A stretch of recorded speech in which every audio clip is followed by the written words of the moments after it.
नमस्कार साथियों, बहुत बहुत स्वागत है आपका चैनल में। आज हम बात करेंगे एक टॉपिक पे जो वास्तु में हम सैटर्न, राहु, केतु इनको हम कैसे देखते हैं, ये कहाँ प्रॉपर्टी के अंदर या किसी प्रीमिसेस में विराजमान है, कहाँ राहु है, कहाँ केतु है, कौन सी चीज़ें राहु, केतु या सैटर्न को सिग्निफाई करती हैं। तो वीडियो को शुरू करने से पहले आप सबका बहुत बहुत धन्यवाद जिन्होंने चैनल को सब्सक्राइब किया। जो पहली बार देख रहे हैं वो सब्सक्राइब ज़रूर करें और वीडियोस को पूरा ज़रूर देखा करें ताकि कोई इम्पॉर्टेंट इन्फॉर्मेशन मिस आउट ना हो। तो स्टार्ट करते हैं आज के टॉपिक को कि भाई सैटर्न, वास्तु में सैटर्न कहाँ विराजमान है हमारी घर के अंदर। देखिए, जो शनिदेव है उनका जो दिशा है वो है वेस्ट डायरेक्शन। ये हम सब पहले के वीडियोस में भी बात कर चुके हैं कि भाई वेस्ट डायरेक्शन में शनि महाराज मौजूद है। अब डाइनिंग हॉल जो है वो वेस्ट डायरेक्शन में सबसे बेस्ट बताया गया वास्तु में। तो खाना जो है, खाना खाने की जगह जो है वो हमारा सैटर्न यानी कि वेस्ट डायरेक्शन में उसको बेस्ट माना गया। दूसरा वो सब शनि, खाना खाने की जो जगह है वो शनि। उसके बाद सपोज करिए कि अब आपका किचन है वो साउथ ईस्ट में है। अब जो अनप्रोसेस्ड फूड है, जैसे आपके घर में दालें होती हैं, तेल होते हैं, तो डिफरेंट ऑयल्स होते हैं, डिफरेंट पल्सेस होती हैं, इन सब को वेस्ट में आपको रखना चाहिए। जैसे वेस्ट डायरेक्शन जो है वो अनप्रोसेस्ड फूड की डायरेक्शन भी है। जैसे कोई पहले के समय में क्या होता था कि पीसा जाता था, चीज़ों को कूटा जाता था, जैसे दालों को कूटते थे या ग्राइंड करते थे किसी चीज़ों को, ओखली होती थी या सिलबट्टे होते थे। तो वो सब वेस्ट डायरेक्शन यानी कि सैटर्न की डायरेक्शन में रखना चाहिए, या ये सारी चीज़ें सैटर्न इसको सिग्निफाई करता है, क्योंकि इनको यूज़ करने के लिए, कोई भी ग्राइंड करने के लिए, चाहे ओखली हो या सिलबट्टा हो, तो उसमें आपको हार्डवर्क, मेहनत की ज़रूरत है। जो सैटर्न जिसको सिग्निफाई करता है हार्डवर्क को, कोई भी फिजिकल हार्डवर्क करना है तो वो सैटर्न आपसे कराता है। उसके बाद आ जाता है कि भाई हमारे घर के डस्टबिन्स हो गए या कूड़ा कबाड़ हो गया, जो ये ऐसी चीज़ें होती हैं जहाँ हम वेस्ट मटेरियल को रखते हैं, वो सब सैटर्न, उसको सब सैटर्न उसको सिग्निफाई करता है। अगर उसमें से कोई गंदी दुर्गंध आती है तो उसको राहु रिप्रेजेंट करता है। तो ये जो वास्तु सीख रहे हैं, वास्तु के जो नियम हैं उसी के अकॉर्डिंग हम बात कर रहे हैं।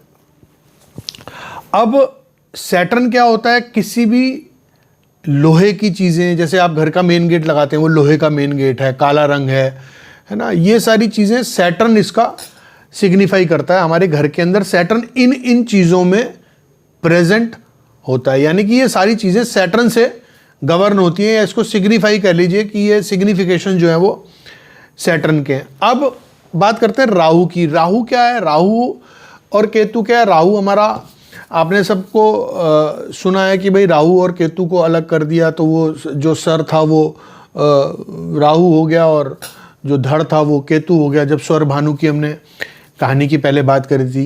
तो अब राहु जो है वो हमारा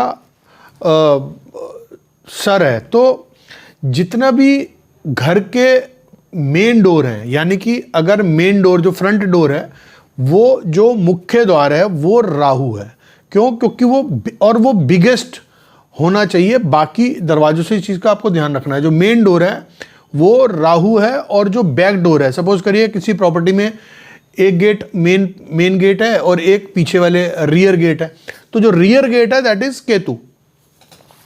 तो फ्रंट गेट इज राहु, जो बड़ा गेट होता है, और जो बैक डोर होता है वो होता है आपका केतु। अब मेन डोर और मेन गेट में आपको कंफ्यूज नहीं होना है। मेन डोर जो है वो डोर उसकी बात कर रहे हैं, राहु वो होता है। जो मेन गेट होता है वो राहु नहीं होता है। जो एंट्रेंस पे यानी कि रोड पे जो लगा होता है वो that is not Rahu. Rahu वो गेट होता है जो आपके घर के अंदर आपको एंटर कराता है, यानी कि कंस्ट्रक्टेड प्रॉपर्टी के अंदर जब आपको एंटर कराता है जो घर गेट मेन डोर, उसको हम राहु से सिग्निफाई करते हैं। मतलब जो छत लेंटर के नीचे लगा होता है, उसके ऊपर छत होती है या लेंटर होता है, that main door is Rahu. घर में किसी भी तरीके की दुर्गंध आना या वॉल पे सीलन आ जाना या धब्बे पड़ जाना दीवारों पे, तो ये सब जो है इसको राहु डिनोट करता है। उसके बाद दीवारों में क्रैक्स आ जाना, दरवाज़ों में क्रैक्स आ जाना। हमने पहले एक वीडियो डाला था कि भाई अगर दरवाज़ों में क्रैक्स हैं या होल्स हैं तो क्या क्या चीज़ें देखनी पड़ सकती हैं या फेस करनी पड़ सकती हैं।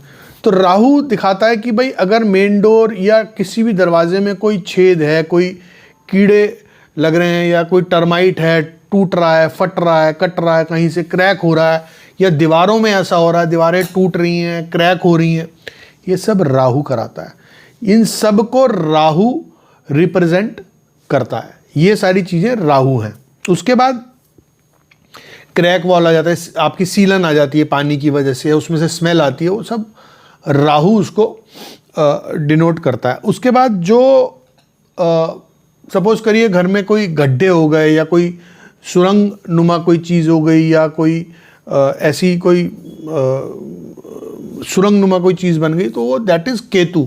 और केतु क्या करता है, केतु हाइट जो लॉन्ग हाइट्स के पिलर्स होते हैं वो भी, उसको भी केतु दिखाता है। जैसे मल्टी स्टोरी बिल्डिंग है, वो बहुत ऊंची बिल्डिंग है, यानी कि जो उसका आकार है, जो नीचे उसका बेस है, उससे कहीं ज़्यादा ऊंचा उसका हाइट है ना। सपोज करिए 10-20 फीट की 10 बाई 10 का कोई एरिया है और उसमें आपने बहुत ऊंचा उस हाइट से उसका जो बेस एरिया है उससे कहीं ऊंचा आपने पिलर लगा दिया, या ऊंची बिल्डिंग उस बेस एरिया से कहीं ऊंची बिल्डिंग बन गई, तो दैट इज केतु। यानी कि जो ऊंचे टावर्स होते हैं, जो ऊंची मल्टी स्टोरीज होती हैं, उसको केतु सिग्निफाई करता है। दूसरा, जो आप शेड्स डाल लेते हैं या जो शेड्स होते हैं घर के अंदर, या छाया जिसको कहते हैं, जहाँ सूरज की रोशनी के ऊपर शेड आ जाता है, दैट इज राहु। राहु क्या करता है, राहु सूर्य को ग्रहण लगाता है, यानी कि सूर्य की रोशनी को कम करता है। तो जहाँ शेड्स आ जाते हैं, जहाँ ऐसी ढकाव आ जाता है, जहाँ सन रेज को प्रॉपर नहीं रोकता है आने से, वो सब राहु उसको डिनोट करता है। तो आज हमने ये समझ लिया कि भाई राहु क्या करता है, सैटर्न कहाँ होता है, और केतु को हमने किन किन चीज़ों से सिग्निफाई करना है एज पर वास्तु। तो आज के वीडियो में इतना ही, फिर मिलते हैं किसी नई इन्फॉर्मेशन के साथ।